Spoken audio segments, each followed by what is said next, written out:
어떤 고통이나 어려움이 예상되면 그 일을 안 하는 것이 상식입니다. 그러나 교회의 사역은 역설적입니다. 고통과 어려움이 예상된다 해서 사역을 회피하면 교회는 그 자체로 고통과 어려움에 직면하게 됩니다. 그 교회는 병이 들어서 성장을 멈춘 식물과 같다고 필립이 안시가 말했습니다.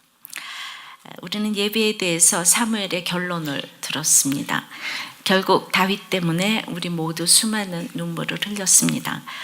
사역에서 섬세함이란 아주 단순하게 말해 다른 누군가의 고통에 대해 마음의 결을 맞추는 것이라고 합니다.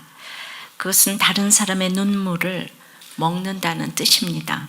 눈물을 먹는다는 것은 눈물을 직접 흘리는 사람에게는 물론이려니와 그 눈물을 닦아주는 사람에게도 유익합니다. 이 사역은 예배 공동체인 교회에서 끊임없이 이루어져야 합니다. 우리들 교회가 성도 수도 많아지고 규모도 커졌습니다. 이런 때일수록 한결같은 모습으로 사역의 섬세함을 유지해야 한다고 생각을 합니다. 사무엘 상하의 긴 대장정을 마치고 하나님께서 우리들에게 어떤 말씀을 하기 원하실까 이렇게 묵상을 했습니다. 제가 초심을 잃진 않았는가. 그 교회 개척 초기에 처음 전했던 이 골로새서를 다시 펴보았습니다. 그래서 오히려 그때가 더 뜨겁지 않았을까 싶었지만 감사하게도 그때나 지금이나 크게 달라진 것은 없는 것 같습니다. 굳이 찾는다면 사역의 지경이 점점 더 넓어지고 있는 것이 초기와 달라진 점이라고 하겠습니다. 개척 초기에는 하나님께서 무너진 한 사람을 독특한 방식으로 개별적으로 부르시고 세우시는 모습을 볼 수 있었습니다. 이제 하나님께서는 각 사람뿐 아니라 우리들 교회 전체에 공동체적 사명을 주시고 이에 응답하는지 아니면 내 자신, 내 가족, 우리 교회의 울타리 안에서 안주하며 우리끼리만 좋아하는 것은 아닌지 지켜보고 계시다고 생각이 듭니다. 지난주 설교 때 저의 고백처럼 여기까지 온 것은 제 자신으로서는 은혜라고밖에 말할 수 없습니다. 뭐 그때나 이때나 개인적으로는 늘 여기까지만 해도 충분하다 이렇게 생각이 되는데 사무엘이 끝나니까 그래 여기까지만 해도 난 할 일 다 했다 충분하다. 그리고 뭐 이렇게 저렇게 아프고 또 나이도 먹을 만큼 먹었고 이제 쉬고 싶다는 생각이 들었습니다. 그러나 이 오스기니스는 우리가 본향으로 갈 수 있는 것은 우리가 집으로 가는 길을 발견했기 때문이 아니고 그곳에서 줄곧 우리를 기다리고 계셨던 아버지의 부르심 때문이라고 했습니다. 길을 알기에 내가 쉬고 싶다고 쉬고 여기까지라고 제한 짓는 것은 하나님의 부르심의 방식이 아니라고 생각했습니다. 포기하지 않으시고 계속 기다리셨던 아버지의 부르심처럼 생애 마지막까지 구원의 복음이 미처 전해지지 못한 그곳에 먼저 찾아가서 복음을 전하는 것이 우리들 교회를 부르심이 소명에 응답하는 삶이 아닐까 싶습니다. 그런 의미에서 골로새서 설교를 다시 하려고 합니다. 골로새서는 에베소서와 같이 교회에 대하여 다룬 쌍둥이 서신입니다. 골로새 교회는 바울이 직접 개척한 교회는 아닙니다. 가정을 중심으로 이렇게 조그맣게 모인 그런 이제 교회였는데, 금욕주의, 천사 숭배 등 우상주의적 요소와 거짓 가르침, 또 원시 영지주의 등 이단 사상 등이 거기에도 침투하게 되었습니다. 사실 이렇게 성경을 보는 우리도 흔들리는데 무슨 그렇게 성경이 말씀이 있었겠습니까? 그래서 초대 기독교회는 굉장히 이단 때문에 전체가 서신서가 이단을 주의하라, 그 얘기입니다. 한마디로 우리들 교회도 그렇게 외골수록 큐티하지 마, 하나만 보지 마, 예수 외에도 다른 게 있다니까. 이거. 그래서 종교적 혼합주의에 물들게 되었습니다.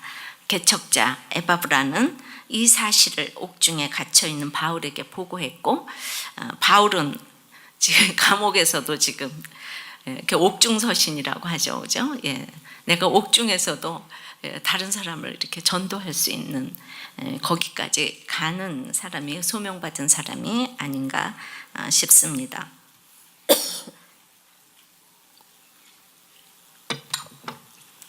오늘날 이 시대에도 수많은 사설들이 난무하지만 오직 그리스도 예수께만 완전함과 탁월하심이 있습니다. 고난이 해결되어서, 아니면 고난이 너무 오래 지속되어 신앙을 유지하기 어려운 분들이 계십니까? 그런 우리에게도 하나님의 부르신 뜻이 있습니다. 우리는 교회를 통하여 완전하신 그리스도 예수를 알아야 하고, 교회 밖 세상에 이 예수를 전해야 합니다. 오늘 본문 말씀 골로새서 1장 1절서부터 2절까지를 살펴보며 나와 우리들 교회에 그 주신 공동체적 소명에 대해서 생각을 해보려고 합니다. 자, 소명에는 하나님의 뜻이 있습니다. 1절입니다. 하나님의 뜻으로 말미암아 그리스도 예수의 사도된 바울과 형제 디모데는 뜻이 있으신 하나님입니다. 하나님의 뜻이란 말은 하나님의 계획 속에서 한 개인에 대한 의도와 기대를 말합니다. 그것은 나를 향한 하나님의 이제 뜻이 있다는 것입니다. 바로 그 하나님의 뜻이 소명입니다. 임금이 신하에게 명령하는 거, 하나님이 우리에게 명령하는 거. 그래서 소명은 부르심으로 번역됩니다. 성경을 소명이라는 시각에서 본다면 그 메시지의 중심은 하나님이 사람들을 자기에게로 부르는 과정이라고 할 수 있습니다. 그 오스기니스가 말하기를, 부른다는 것은 이름을 붙인다는 것이고, 이름을 붙인다는 것은 어떤 것을 만들거나 존재하게 한다는 뜻입니다. 그저 이름표를 불러 무언가를 확인하는 의미가 아닙니다. 어떤 것에 창조적으로 이름을 붙이고 부르는 행위는 그것을 만들어내는 것과 같습니다. 하나님이 이스라엘을 부르셨을 때 이스라엘이란 이름을 붙이셨고, 그로 인해 자기 백성으로 제정하시고 창조하셨습니다. 소명이란 현재 우리의 모습 및 행위와 다 관련될 뿐 아니라 하나님의 부르심으로 장차 우리의 될 모습과도 관련됩니다. 구약에서 하나님이 이스라엘을 불러 그분의 백성이 되게 한 것 같이 신약에서 예수님도 자기 제자들을 부르셨습니다. 부르실 때는 개별적인 소명뿐만 아니라 공동체적인 그 소명도 부여하십니다. 개척 초기에 어떤 집사님 가정에 우리들 교회를 놓고 기도하면서 보냄받은 곳이 여긴가 거긴가 이러면서 인도를 받고 오셨어요. 감사하게도 섬기던 교회에서는 주일 예배 시간에 축복하며 파송을 해주셨습니다. 그때 이 개척교회에 이렇게 이제 그 파송을 해주셔서 얼마나 감사한지 몰랐습니다. 그런 분들이 우리들 교회에 맨 처음에 여러분 계셨습니다. 그래서 참 그 빚진 자입니다. 이렇게 개인도 이렇게 소명을 받아야 되지만 우리들 교회도 이제 부르심 받은 곳이 어딘가, 하나님의 소명이 있는 곳입니다. 말씀 묵상으로 가정을 살려내는 이런 소명을 주셨다고 생각을 합니다. 지난주 우리 사사기 큐티했습니다. 4장에 드보라가 사사가 되어 40년 통치했다고 합니다. 그 당시 그 바락이 용사였지만은 본인의 영광은 제쳐두고 오직 이스라엘의 승리만을 위해서 그 드보라 밑에서 철저히 이인자를 자처하면서 드보라를 의지하는 장면이 나옵니다. 그런데 가나안 장군 이 시스라를 죽인 것은 드보라가 아니라 또 다른 여인 헤벨의 아내 야일이었습니다. 그런데 신약에 히브리서 11장 믿음장에 보니까 드보라도 아니고 야엘도 아니고 시스라를 결국 죽이지도 못한 그 바락이 그 믿음장에 딱 올라가 있더라고요. 왜일까요? 그때나 이때나 정말 여자가 리더십을 가지는 것은 기적 같은 일입니다. 전쟁 없는 태평 시대가 그때도 80년 동안 지속되더니 그 전쟁이 없으니까 이스라엘 남자들이 다 약해지고, 그래서 그 야빈이 쳐들어왔어요. 철병거 900대를 가지고 20년 동안 학대를 견디지 못할 정도가 되었을 때 하나님께서는 여자 사사 드보라를 세우셨습니다. 불같은 성질을 가진 남편 랍비도색에 훈련을 받은 드보라는 종려나무 밑에서 상담하다가 그냥 저절로 사사가 되었습니다. 군대 10,000명을 동원할 수 있는 능력자이며 용사인 바락이 철저하게 드보라를 사사라 세우고 거기에 순종했기에 이제 성경에 그 이름이 올라가지, 성경에 다 올라갔지만 믿음장에 올라가지 않았나 싶습니다. 우리나라를 보아도 그렇습니다. 6.25 전쟁 시대를 지나 지금 태평 시대가 이어지니 남자들은 약해지고 이제 음란으로 도배를 하며 이 때문에 가정이 깨지고 여자들의 또 통곡 소리가 진동을 하고 있습니다. 그래서 저 또한 시대가 이렇게 쓰임 받을 뿐이구나, 이걸 깨달았습니다. 결코 제가 남자보다 나아서가 아니라 남자들을 세우기 위해서 쓰시는 것 같습니다. 구약에서도 여성 지도자는 드보라, 미리암, 훌다 아주 극소수입니다. 제가 목회한다고 해서 제 생각에는 그 여성들이 모두 나가서 목회를 하고자 하는 것은 아니라고 봅니다. 여성의 역할은 남편과 자녀를 믿음의 사람으로 세우는 것이 1차적으로 보입니다. 그러므로 저를 세워주시는 목사님들은 우리들 교회든 아니든 모두 믿음장에 올라가실 줄 믿습니다. 그만큼 여성 리더십을 인정하기가 어렵기에 바락이 올라갔다고 봅니다. 우리들 교회 남성 여러분도 여성 리더십을 인정하시기에 나중에 천국 가면 저보다 상이 훨씬 크실 줄 믿습니다. 저는 그냥 화장실 옆에도 좋아요. 가기만 하면 될 것 같아요. 근데 지금도 이 여성이 힘든데 그때는 정말 이게 너무 힘든 일인 거예요. 여자는 뭐 숫자로 치지도 아니하고 버려도 그냥 물건도 안 되고 이런 시절에 드보라를 세우려니까 정말 바락이 그렇게 세워주지 않았으면 그건 어림도 없는 일이었겠다는 생각이 드는 거예요. 그래서 그게 거의 불가능한 일이었기에 드보라도 또 야엘도 아닌 시스라를 죽이지도 못해, 용사지만은 죽이지를 못했어요. 바락이 찬란하게 믿음장에 올라갔다고 생각합니다. 제가 큐티를 하면서 이런 것이 말씀으로 해석되기 때문에 제 주제를 알게 되는 것입니다. 말씀이 흥황하니 늘 제 갈 길을 알려주신다고 생각합니다. 그래서 바로 이 일이 우리들 교회의 소명입니다. 남자들을 세우고 가정을 세우고, 그래서 저는 우리들 교회여 영원하라 뭐 이런 얘기는 안 하겠습니다. 왜냐하면 남자들이 또 세워져야 하니까요. 그냥 시대적으로 그냥 하나님이 저를 잠깐 쓰신다고 생각을 해요. 어떤 것 하나도 하나님의 뜻이 아니면 해서도 안 되고, 뜻이면 어떤 일도 해야 합니다.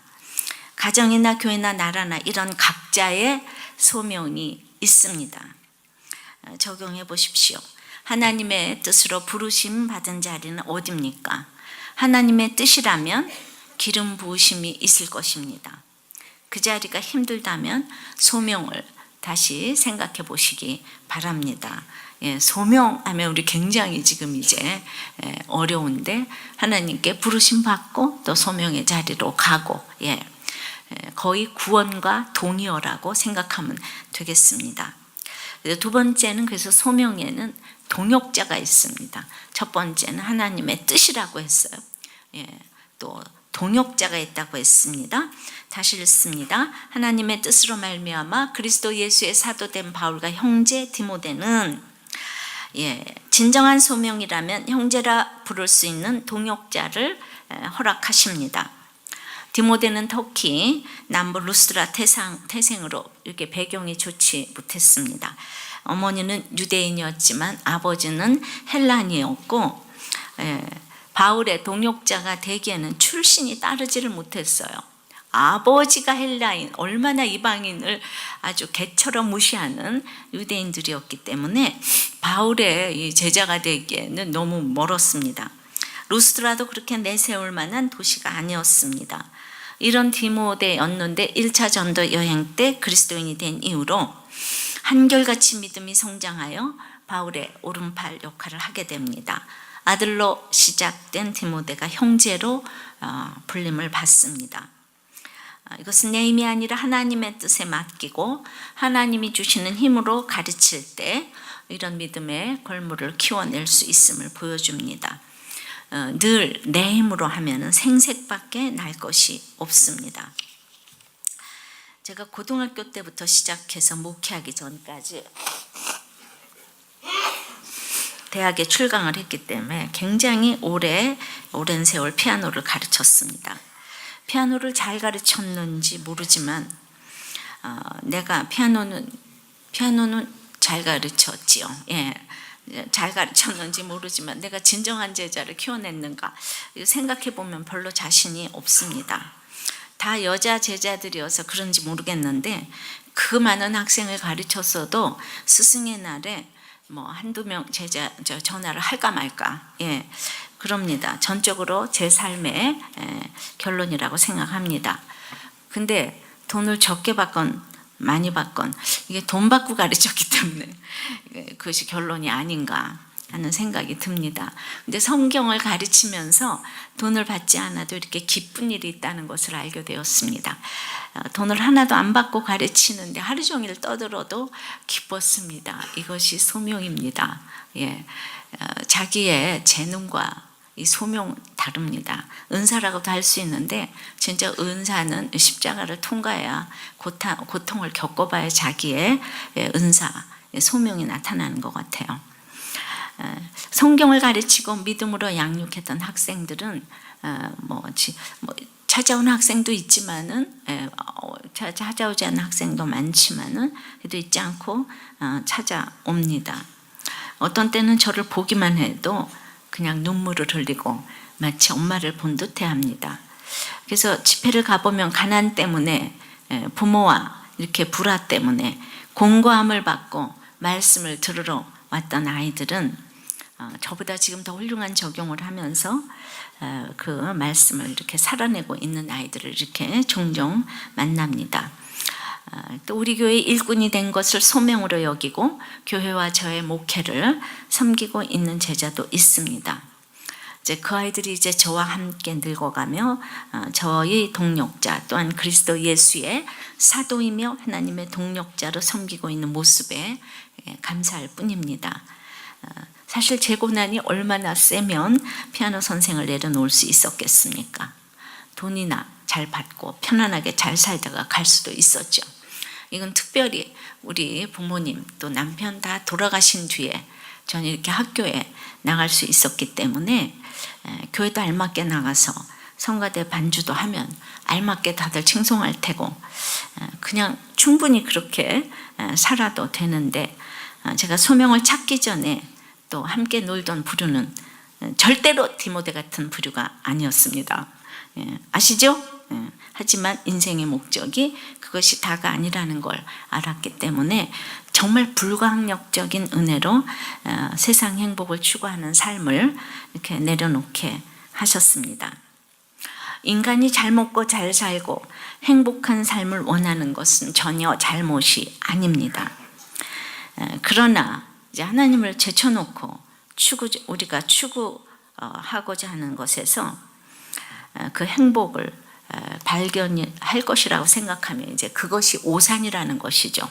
이제 인생을 살아봐야 이제 그걸 알게 되는데 우리 자체가 너무 불완전하기 때문에 끊임없이 우리를 완전하게 그 만들어줄 그 무엇이 있다고 생각을 하면은요, 그것은 우리가 그냥 원하는 거 이상도 이하도 아니라는 것이. 내가 불완전하기 때문에 내가 원하는 건 다 불완전하다 이겁니다. 이게 이제 쉽게 말하면 내가 불완전해요. 불완전한 내가 원하는 건 다 불완전하다. 이렇게 아시면 됩니다. 그래서 많은 사람들이 주의를 한다고 하면서도 내가 가지지 않는 세상적 조건이 있는 스펙이나 또 뭐 함께 주의를 그런 사람과 함께 주의를 하고 싶어 합니다. 학벌이 있어야 되고 믿음의 집안이어야 하고 어느 정도 돈도 있으면 너무 좋고 영적으로 수준이 비슷한 사람이어야 효과적으로 주의를 할 수 있다고 생각을 합니다. 하나님은 우리를 그분의 수준에까지 끌어올려서 동역자로 부르시지 않았습니다. 그 일들을 알게 되기까지 수많은 시행착오를 겪었다고 생각합니다. 하나님께서는 더 이상 떨어질 곳도 없다고 부르짖는 내 인생의 밑바닥 수준으로 내려오셔서 나를 이끌어 주셨습니다. 사랑의 본질은 상대방의 가치와 상관없이 사랑하는 것입니다. 하나님의 사랑이 나를 그렇게 불러주셨고 더 나아가 그리스도 예수의 사도로 또 형제와 동력자로 인정해 주십니다.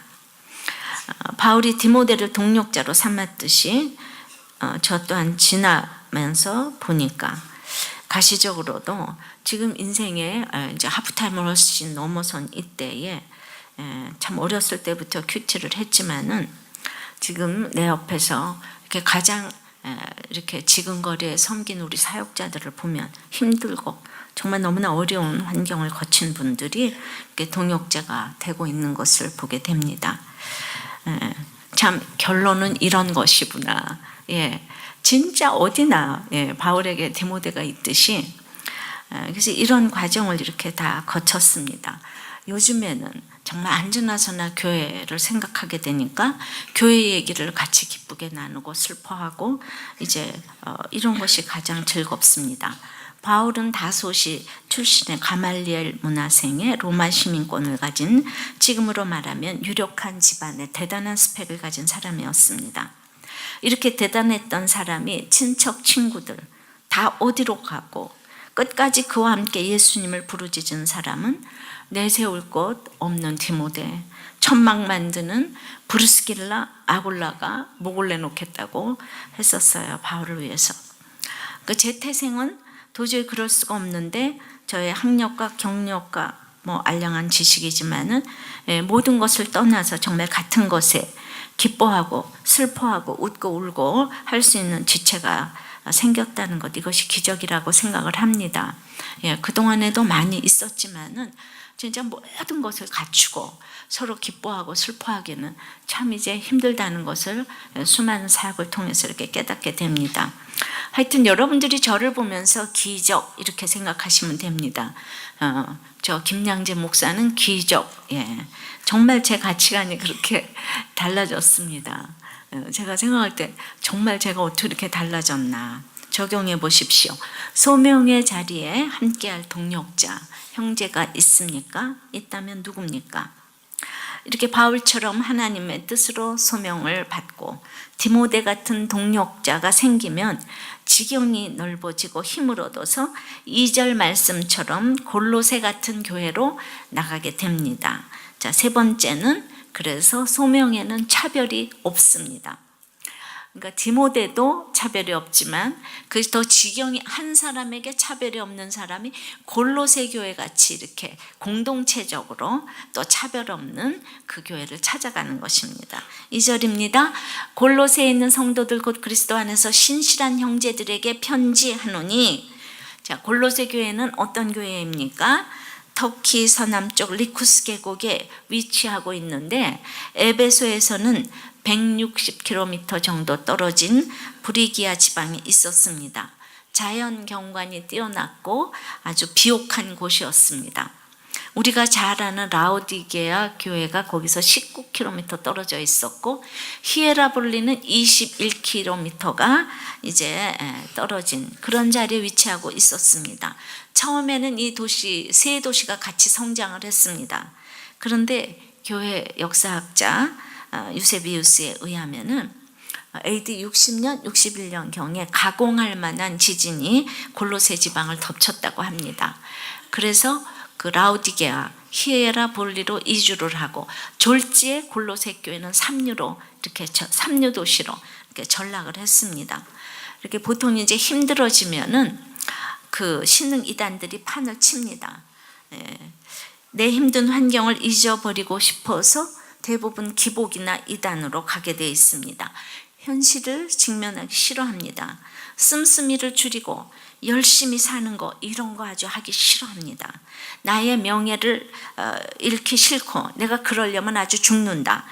그래서 직면하기 싫어서 그래도 내가 누군데 이 세상에서 회복되는 걸 바라보면서 다 이상한 이단에 이렇게 빠지게 되는 것입니다. 저는 진짜 하나님께 택함 받은 사람은 절대로 이단에 가지 않는다고 생각합니다. 다 욕심 때문에 가는 것이라고 생각합니다. 그 시대의 부유한 도시였던 라오디게와 히에라볼리는 그 당시는 좋았을는지 모릅니다. 하지만 계시록에서 차지도 덥지도 않은 그 라오디게아를 토해내리라. 당시에도 이미 책망을 들었습니다. 근데 골로새 교회는 지진으로 갑자기 삼류 도시가 되었지만은 힘들었기 때문에 확대가 많음으로 부르짖어서 간절히 하나님을 사모하게 되어서 2000년이 지난 지금 성경에서 언급하는 교회가 되었습니다. 그래서 소명이 있다면 디모데 같은 사람, 골로새 같은 교회 같은 사람을 찾아가서 차별 없이 전하고 또 가르쳐야 합니다. 뭐 우리가 남에게까지 갈 거 뭐 있겠습니까? 당장 내 자녀부터 차별을 합니다. 아들, 딸을 출가시킨 어떤 부인에게 이웃이 물었습니다. 따님은 어떤 사람하고 결혼했나요? 예, 물었더니 아주 눈물까지 글썽거리면서 너무 좋은 사이를 얻었어요. 우리 사위는 딸이 늦게까지 자도 아무 소리 안 하고 혼자 밥 챙겨 먹고 나가고 딸이 외출도 자유롭게 한다지 뭡니까? 게다가 저녁마다 외식을 한대요. 너무 좋은 사위를 얻었어요. 예, 그래서 그 이웃이 그러세요. 그럼 며느님은 어떤 며느님을 얻으셨나요? 그랬더니 신경질을 팍 내면서 말도 마세요. 생각만 해도 불쾌해요. 며느리가 얼마나 게으르고 사치스러운지 아침마다 늦잠 자고 밖에 안 나가는 날이 없고 집에서 밥하기 귀찮다고 한 달에 한 번씩이나 외식을 한다지 뭡니까? 한 달에 한 번. 예, 그 자기 딸은 매일. 예, 그래서 그 아들 딸을 그러면서 가정교육을 그따위로 시킨 사돈댁이 정말 한심하지 뭡니까? 그러니까 아들 딸을 놓고도 이렇게 차별을 합니다.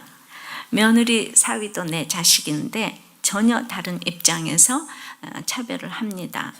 이게 죄인지도 모르고 자식도 이런 식으로 이제 차별을 하고 교육을 시킵니다. 여러분은 어떻습니까? 저는 이렇게 사위를 징계했는데 제가 차별해서 저도 차별해서 징계했을까요? 그것이 아니고 우리 자녀들 중에 제일 인재인데다가 제일 건강한 시각을 가졌다고 생각하기에 할 수 있었다고 생각합니다. 게다가 고의적인 실수는 아니기 때문에 제가 자책이 된 일주일이기도 했습니다. 필립이 안시는 가족이란 우리로서는 선택의 여지가 없는 인간 기구이다. 그러나 교회는 여기서 한 단계 더 나아가야 한다고 말합니다. 유대인이나 헬라인이나 남자나 여자나 종이나 자유인이나 건강한 사람, 불편한 사람, 성공한 사람, 실패한 사람 사이의 모든 인위적인 구별은 하나님의 은혜 안에서 녹아 없어져야 합니다. 교회는 자발적으로 그런 공동체를 형성해야 합니다. 그것은 예수 그리스도라는 하나의 끈이 우리를 묶기 때문에 그렇습니다. 이와 같은 공동체는 아무래도 가족의 모습과 유사합니다. 비록 화를 내기도 하고 때려주기도 하고 욕설이 난무할 때도 있지만 가족이란 내가 가면 받아주지 않을 수 없는 곳이 아니겠습니까?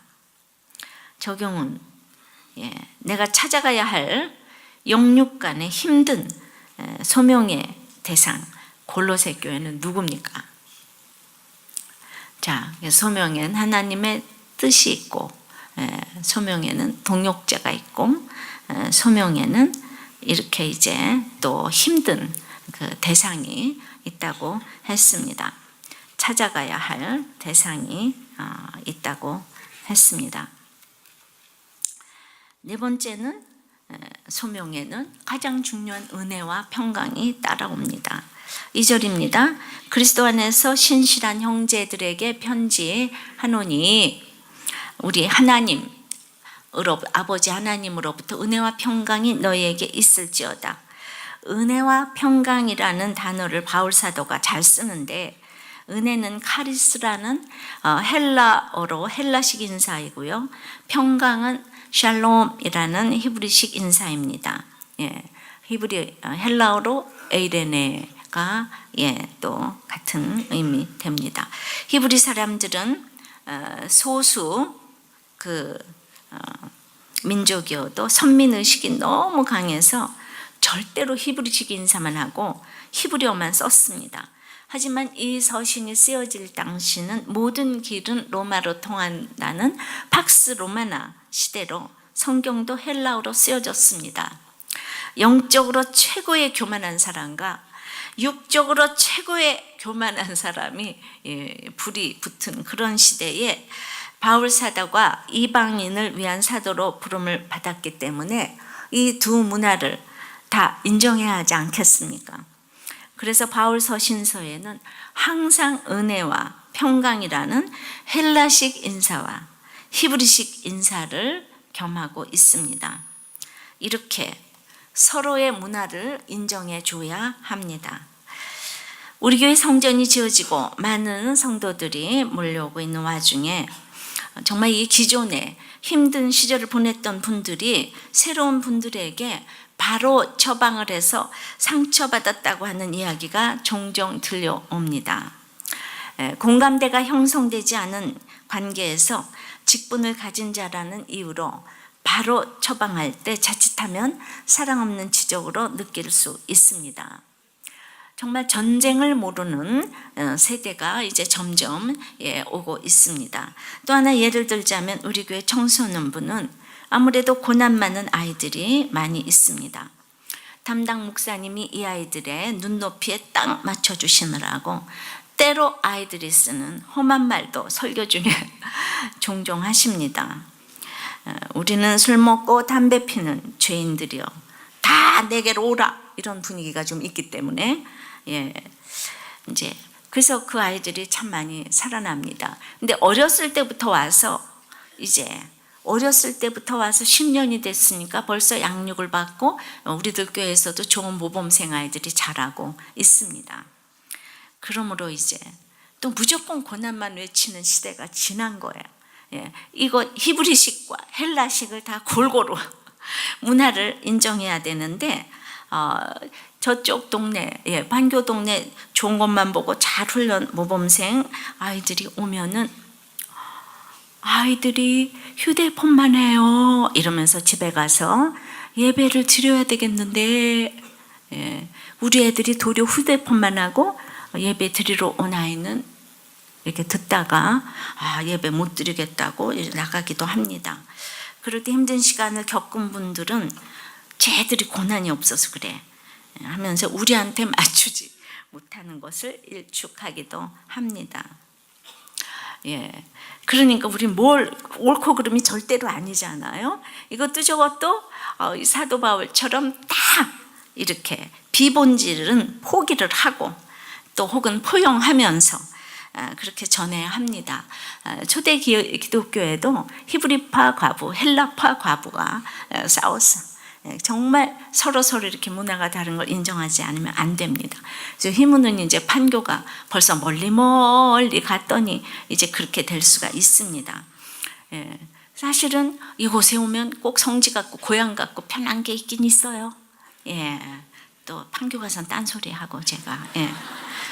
그러니까 본질적이 아닌 것은 이해하고 인정하는 것이 학생들을 가르칠 때나 복음을 전할 때나 중요하다고 생각합니다.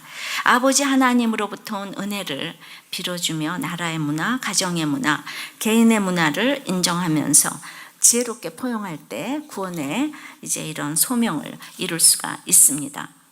하지만 이게 또 이렇게 가르치다가 본질적인 것을 놓쳐서는 안 됩니다.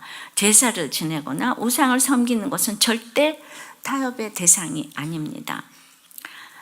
많은 분들이 7위에 대해서 궁금해했습니다. 교회는 세례와 성찬과 7위 아주 이게 교회 요성의 교회 구성의 3요소가 이것입니다. 근데 우리들 교회는 참 세례를 많이 베풉니다. 성찬은 아다시피 건물이 없고 시간이 없어서 주일도 3부 예배까지만 쓰고 드려야 되기 때문에 그렇지만 그 마음은 우리 있었습니다. 근데 요즘 교회에 없는 그 가장 특별한 것은 7위가 있다는 것입니다. 7위하면 교회를 다 떠나는 것이 요즘의 형태입니다. 근데 우리들 교회는 청년들도 평신도들도 사역자들도 차별 없이 7위를 해왔습니다. 목사님들이 저 7위 받았는데 이런 얘기 들으셨을 것입니다. 평신도는 돈 문제, 여자 문제가 있으면 7위를 했습니다. 있으면 먹고 없으면 금식하고 죽으면 천국 가자라는 이 방주의 원칙을 지키지 않고 교인들끼리 돈을 꿔주거나 꾸거나 할 때 7위를 했습니다. 여자 문제를 늘 오픈하는 교회이지만 리더십이 된 이후에 오픈할 때는 또 7위를 했습니다. 사역자들은 이거보다 훨씬 수준이 높잖아요. 도덕적 문제, 윤리적 문제, 그건 뭐 또 안 걸리겠죠. 뭐 걸릴 수도 있겠지만 우리들 교회의 예배와 복음에 위배된다고 생각할 때 7위를 했습니다. 겉으로 드러나는 실수보다도 진심으로 성도들에게 관심이 없고 사랑하지 않고 이제 말 실수를 한다든지 이렇게 본질적인 것에 대해서 7위를 했습니다. 그 징계 정도를 모두 우리는 그냥 보통은 회사 같으면 뭐 감봉이 있고 징계가 있고 7위가 있고 이러는데 우리 모두가 그냥 7위 하나밖에 몰라요. 그래서 모두를 그냥 7위라고 표현을 하면서 권징이 살아있는 교회가 되게 하셨습니다.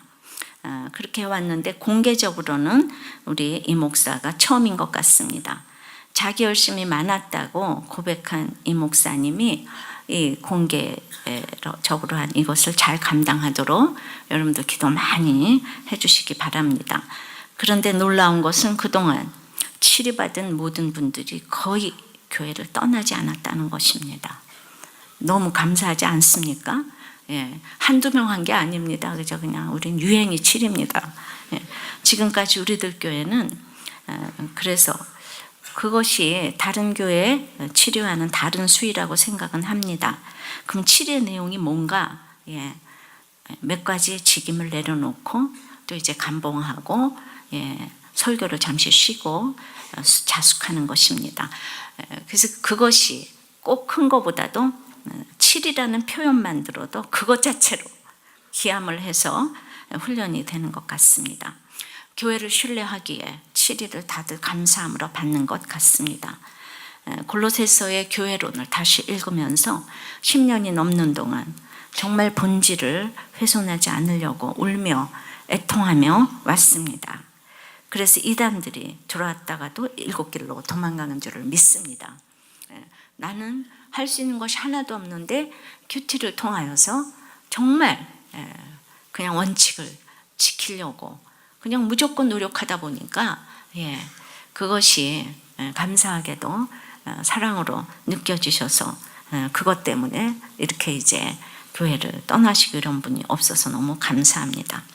적용해 보십시오. 본질 때문에 비본질을 포기 혹은 허용하십니까? 비본질 때문에 본질을 포기하십니까? 소명을 이루기 위해서 은혜와 평강이 있기 위해서 그 두 번째는 모든 것을 하되 하나님과 연관시켜서 전해야 합니다.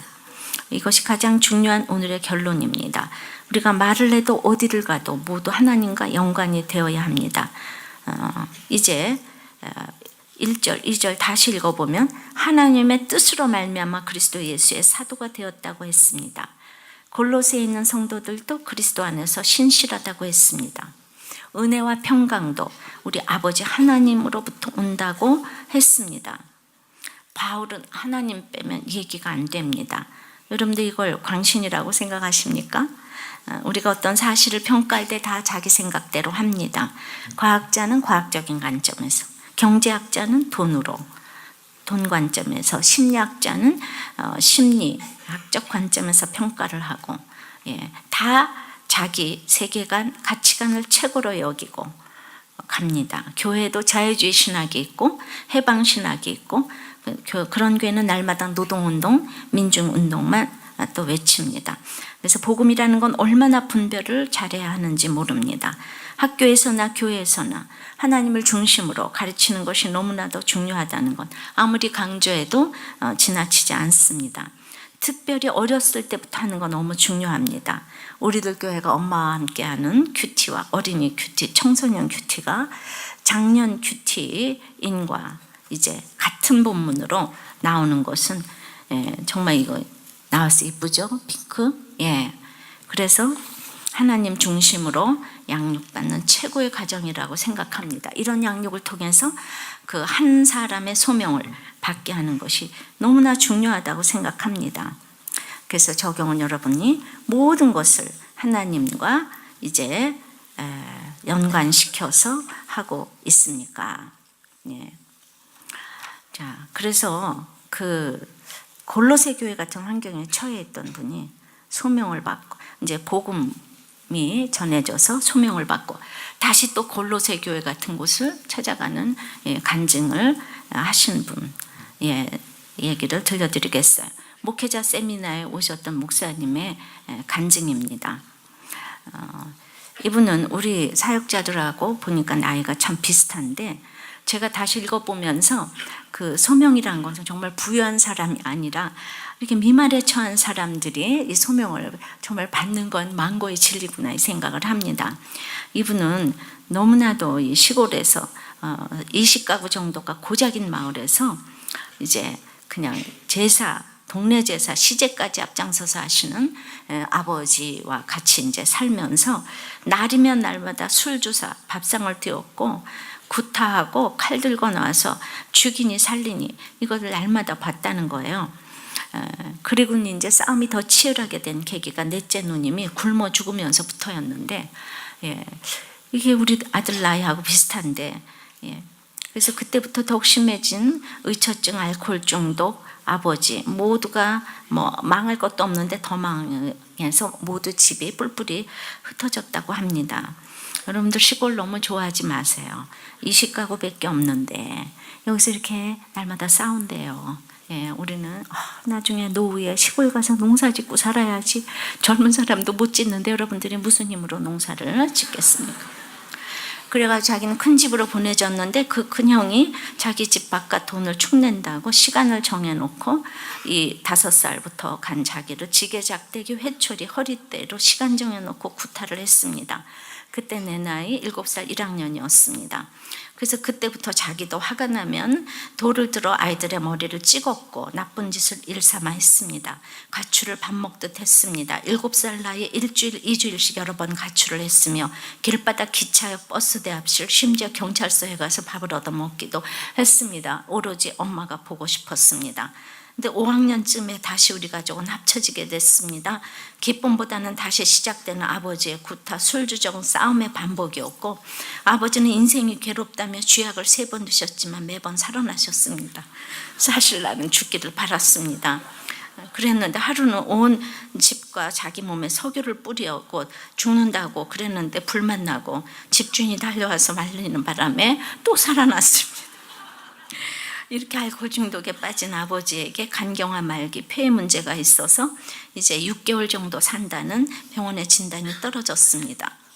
날마다 시름시름 하던 아버지 입에서 당신 교회나 나가보지 라는 말을 들었습니다.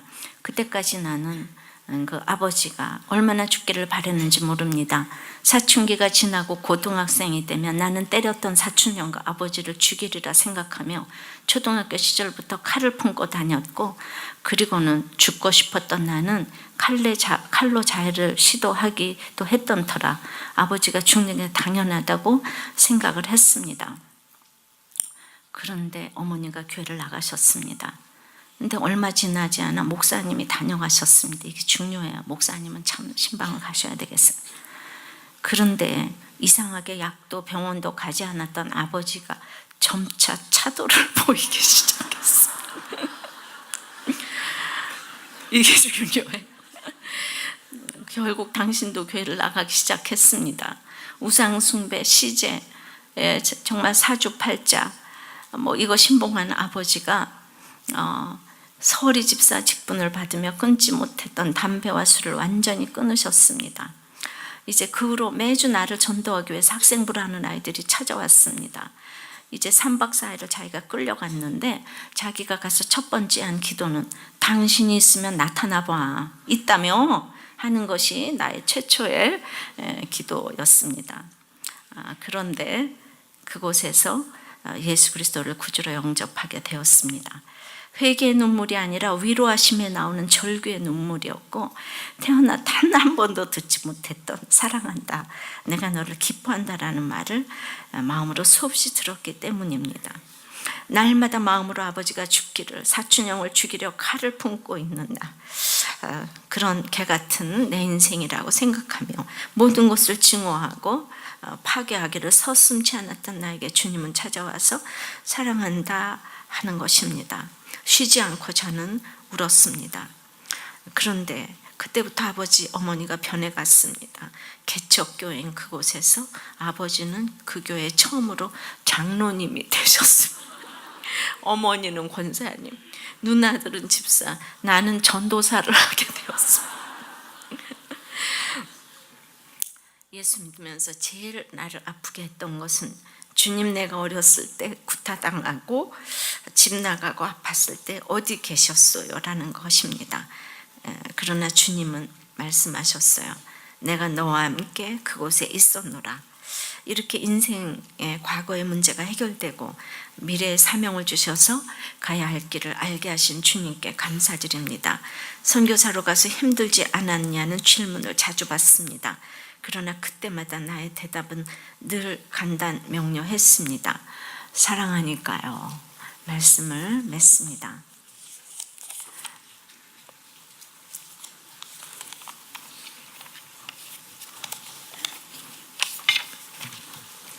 소명의 자리에 하나님의 뜻으로 부르심 받은 자리는 어디 있습니까? 하나님의 뜻이라면 기름 부으심이 있을 것입니다. 소명의 자리에 함께할 동력자, 형제가 있습니까? 내가 찾아가야 할 힘든 소명의 대상 골로새 교회는 누굽니까? 소명에는 은혜와 평강이 반드시 따라옵니다. 찬양하고 기도하겠습니다. 그 말씀 기억하며 함께 찬양하십시다. 따스한 성령님,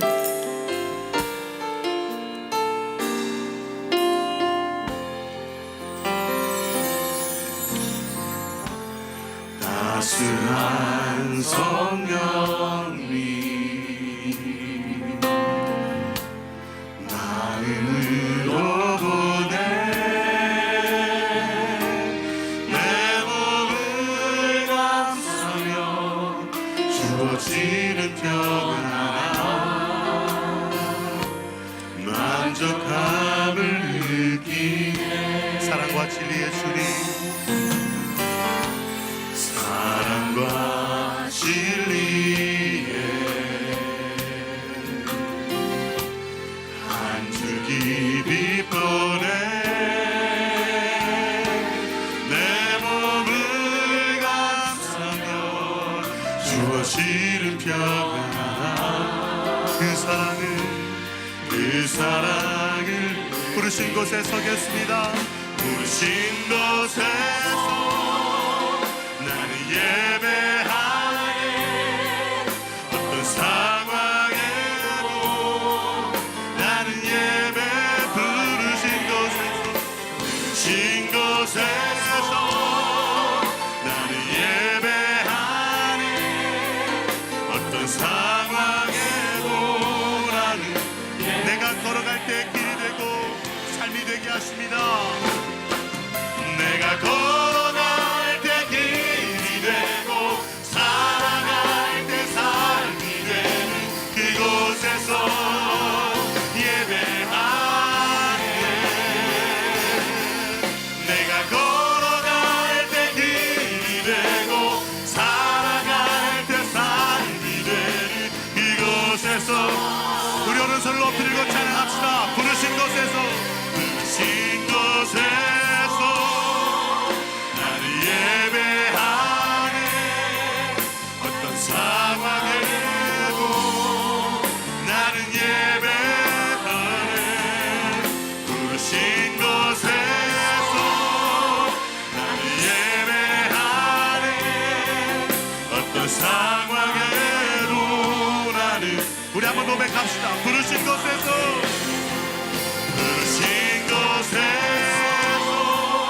나를 예배하네. 어떤 상황에도 나를 예배하네. 부르신 곳에서 나를 예배하네. 어떤 상황에도 나를 예배하네. 여러분들이 하나님의 뜻으로 부르심 받은 자리가 어딥니까? 교회 안에서조차 차별을 일삼고 있는 내 모습을 보게 해달라고 기도하시고, 목장 모임을 하면서도 목원 각자의 상황을 포용하고 이해하지 못하는 우리들의 모습을 회개하기를 원합니다. 상대방을 이해하기 원한다고 하면서도 철저히 하나님 중심에 서 있지 못하고 타협한 우리를 불쌍히 여겨달라고 기도하시고, 이 본질 때문에 비본질을 포기하고 비본질 때문에 본질을 포기하는 일이 없도록 모든 것을 하나님과 연관시켜서 오직 전하기를 원하며, 이 목사님들이 와서 이렇게 자기 이 아픈 마음을 정말 어떻게 내어놓을 수 있겠습니까? 우리들 교회 주시는 이 공동체적 소명을 위해서 정말 우리들 교회가 잘 걸어가기를 원한다고, 나의 소명이 교회의 소명이 되기를 원한다고 다 같이 기도하겠습니다. 하나님, 오늘 하나님의 부르심이 하나님의 뜻이라고 합니다. 하나님의 뜻으로 부르심을 받고 소명을 받고 여기까지 왔다고 생각이 되는데, 하나님께서는 저에게 책임 물으실 일이 아직도 많이 있는 것 같습니다. 제가 이 골로새 교회를 정말 이렇게 마다하는 것이 있기 때문에 하나님이 속지 않으시고 이렇게 참으로 저의 사랑 없음을 이렇게 알려주십니다. 참으로 적용이 끝까지 되지 아니하고 상대방의 마음을 이해한다고 하면서 철저히 그 하나님 중심적이지 못한 것이 저에게 있음을 또한 보게 됩니다. 여러분은 어떤 자리에 부름을 받았습니까? 힘든 남편, 섬기는 자리에 부름을 받았습니까? 돈 없는 남편을 섬기는 자리에 부름을 받았습니까? 가슴이 미어지는 힘든 자녀에게 부름을 받았습니까? 힘든 직장에 부름을 받았습니까? 암이라는 병에 부름을 받았습니까? 그것이 오늘 여러분들의 소명이라면 그 자리에 기름을 부어주실 것을 믿습니다. 참으로 그곳에서 사명을 감당하고 소명을 감당하며 하나님을 전할 수 있는 여러분들이 되어서 골로새 교회 같은 교회를 찾아가며 디모데를 찾아내는 여러분들이 될 수 있도록 주님 역사하여 주시옵소서. 골로새서 1장 1절 2절의 짧은 본문이지만 영원토록 소명이 기억나는 마음판에 새겨지는 이 구절이 될 수 있도록 주님 역사하여 주시옵소서.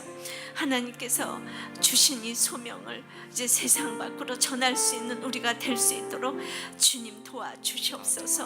예수님 이름으로 기도하옵나이다. 아멘. 아멘.